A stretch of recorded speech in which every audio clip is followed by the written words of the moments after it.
السلام عليكم. طيب شباب موجودين؟ يا ممتاز. السلام عليكم. السلام. كيف حالك ابو خليل؟ عساك طيب؟ شلون صحتك؟ حبيبي ابو خليل، انا جايك بموضوع مهم. جايك بهذا الفلاش. هذا الفلاش فيه شخص عزيز علي جدا جدا جدا، وهو اللي يبغى ينشر هذا المقطع هو بنفسه. خالد باختصار، خالد هذا يعني شخص عزيز علي.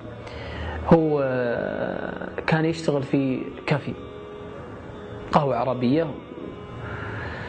هذا يعني كان أبو خليل شخصية عجيبة صراحة، يعني صاحب صيام اثنين وخميس وعبادة رغم شغله ورغم تعبه. في يوم من الأيام اتصل علي قال أبو محمد لازم تجيني. جيت وجلست معه. قال أبو محمد أنا قبل أيام حصل حادث على زوجتي، وبدأ يذكر هذه القصة. قال لكن ودي يا أبو محمد أني أسوي يعني عمل يكون أجر لزوجتي. ودي أذكر هذه القصة ثم يعني نصورها وننشرها في اليوتيوب حتى يكون يعني أجرها لزوجتي. قلت ما عندي مشكلة، أبشر يا خالد من عيون الثنتين. قال لك ودي أصورها في مكان أشعر أنا أني يعني بهذه القصة أني أوصل القصة هذه للناس. قلت ما عندك مشكلة. في اليوم الثاني جاني خالد البيت وركبنا أنا وياه ورحنا للمكان اللي بيصور فيه وبيذكر قصة زوجته. صراحة ذكر قصة جدا مؤثرة عن حب ووفاء، حب جياش لهذه الزوجة، وكيف ودعها وكيف فارقها. خالد هذا هو اللي في المقطع أبو خليل اللي بتشوف الحين المقطع، تشوف قصته. يوم الاثنين الموافق 17 رمضان حصل موقف مؤلم ومحزن، وفاة زوجتي الله يرحمها ويغفر لها ويغفر لجميع موتى المسلمين آمين.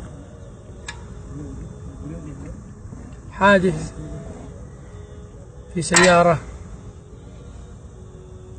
وهم خارجين من المدينة على مكة يجيبون عمره. فقلت لي الصباح خلاص أنا مع السلامة، أني بموت اليوم. شوف الإنسان أني بموت. ليش تقول هذا الكلام؟ قال خلاص الدنيا هذه ما لها صاحب. فأنا أعطيك وصية أن تحرص على نفسك في الدنيا هذه، وأنا إن شاء الله أكون مرتك في الدنيا والآخرة. فكلمتني كذا أنا على طول بكيت نفس الوقت. فكان آخر ما راحت من عندي وهي كلام الوداع، كلام مؤلم، كلام مجرح القلب. فكانت تحاول معي وتصر على أني أنزل معهم، والمكتوب من الله تعالى ما أرد أن أنزل معهم، ما أريد الله أن ننزل معهم. قدمها وأخر. نعم، فقدمها وأخر. نعم، سبحان جل وعلا. ولا سبحان جل وعلا عارف معزتها في قلبي، ولا يشتهي أشوفها بنفس الوقت وهي في يعني في هذا الموقف. نحمد الله على كل حال. فعندما كلمتهم قالوا الحين متوجهين إلى بيت الله الحرام، احنا الحين متوجهين إلى بيت الله الحرام.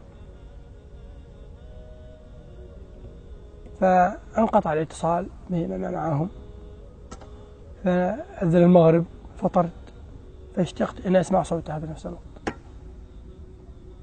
فاشتقت أن أسمع صوتها. فاتصلت لها وهي كانت تصلي، فرجعت لي مشغول. فحاولت الاتصال مرة ثانية، فعندما خلصت الصلاة جاوبتني وتقول لي أني أصلي. صليت أنت؟ قلت لها نعم صليت.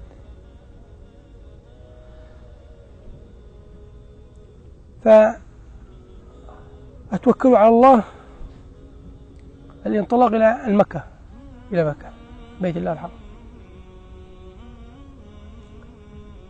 فعندما كلمتها في اتصال هاتفي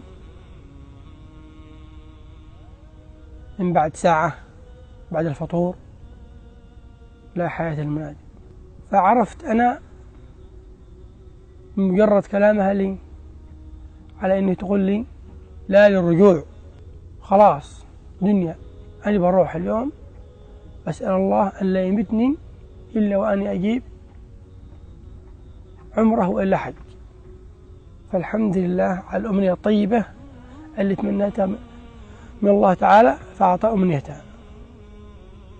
الحمد لله رب العالمين، اللهم الحمد، اللهم أحسن خاتمتنا يا رب. فالخاتمة كانت خاتمة طيبة على الموتى طيبة بنفس الوقت. فاللي ماتوا 5 أنفار، وكان معهم واحد سادس. السادس هذا يقول احنا في السيارة نحاول أن نتكلم بالأمور الدنيوية، فهمت؟ وهي تصمدنا وتقول يا إخوان احنا الحين إلى بيت الله الحرام، يلزمنا قراءة القرآن ويلزمنا التكبير ويلزمنا التحميد لله تعالى ويلزمنا التهليل، لا للكلام اللي ما له داعي. فأنا أثناء الحادث يقول احنا نصرخ وأسمع شهادة أن لا إله إلا الله من فمها تصيح، أشهد أن لا إله إلا الله وأشهد أن محمدا عبد الله ورسوله، اللهم عليها نحيا وعليها نموت، اللهم عليها نحيا وعليها نموت وعليها نبعث من الآمنين. هذا آخر ما قلته من الدنيا. فالحمد لله على ما هم عند الله تعالى. الحمد لله. دع عنك عذلي يا من كان يعذلني، لو كنت تعلم ما بي كنت تعذرني. دعني أسح دموعا لا انقطاع لها، فهل عسى عبرة منها تخلصني. كأنني بين جل الأهل منطرحا على الفراش وأيديهم تقلبني. القبر هو أول منازل الآخرة. هم الآن يحفرون القبور ولا نعلم من سيكون المقبور. نعم، لن نعلم من سيكون المقبور. هؤلاء قد طووا بساطهم وقوضوا خيامهم وشدوا رحالهم إلى دار حقيقية هي الدار الآخرة. اسمع واسمعي يا من خلقت من تراب وستعود للتراب. لو أتاك الموت الآن وحملوك إلى هذا المكان البيت الحقيقي، هل أنت مستعد؟ هل أنت مستعد أخيه حينما تدخل في هذه الحفرة بهذا الجسد؟ كم نظرة محرمة نظرت إليها؟ كم من صلاة تركتها؟ يا كم من أغنية سمعتها؟ كم من معاكسة قد صنعتها؟ كل ذلك مسجل ومحسوب. وقفوهم إنهم مسؤولون. هذا التراب سيحتضننا يوما ما.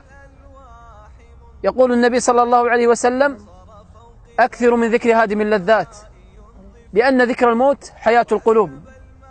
ألا إني قد نهيتكم عن زيارة القبور، ألا فزوروها فإنها تذكركم الآخرة.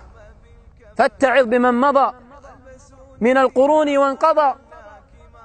إن لم تحيا هذه القلوب بذكر علام الغيوب فمتى تحيا هذه القلوب؟ إن لم نبكي على الذنوب والمعاصي فمتى نبكي؟ النبي صلى الله عليه وسلم لما وقف على شفير القبر بكى حتى بل الثرى، ثم قال إخواني لمثل هذا فأعدوا. فماذا أعددنا؟ تفريط في الصلوات، وفعل للمحرمات، وارتكاب للمنكرات. أطلقنا البصر في الحرام، وأطلقنا السمع في الحرام، ونبتت الأجساد على حرام. ماذا أعددنا لهذا القبر؟ وماذا صنعنا لهذا القبر؟ فاجعل للسؤال جوابا وللجواب صوابا. واعلمي أن هذا تذكير ربما أرسله الله سبحانه وتعالى لك حتى تسمع، وربما سمعت هذه القصة حتى تتعظ، حتى ترجع، وربما تكون هي آخر قصة أو آخر مقطع تشاهده في حياتك. بقي أن تعرف أبو خليل أن خالد هذا اللي ذكر القصة كاملة وحب لزوجته وكيف توفيت زوجته، خالد هذا بعدها بأيام يحصل له حادث على طريق الشمال فيموت. هو الآن تحت التراب وراء الأصحاب، ترك الأحباب، حتى زوجته سبحان الله اللي كان يردد يقول الملتقى الجنة الملتقى الجنة، أسأل الله عز وجل أن يجعل ملتقاه بزوجته في الجنة. وكانت في حياتك لي عظات فأنت اليوم أوعظ منك حيا. سبحان الله، يذكر قصة زوجته وفاته واليوم هو تحت التراب نذكر قصته، وبكرة تكون القصة عند من؟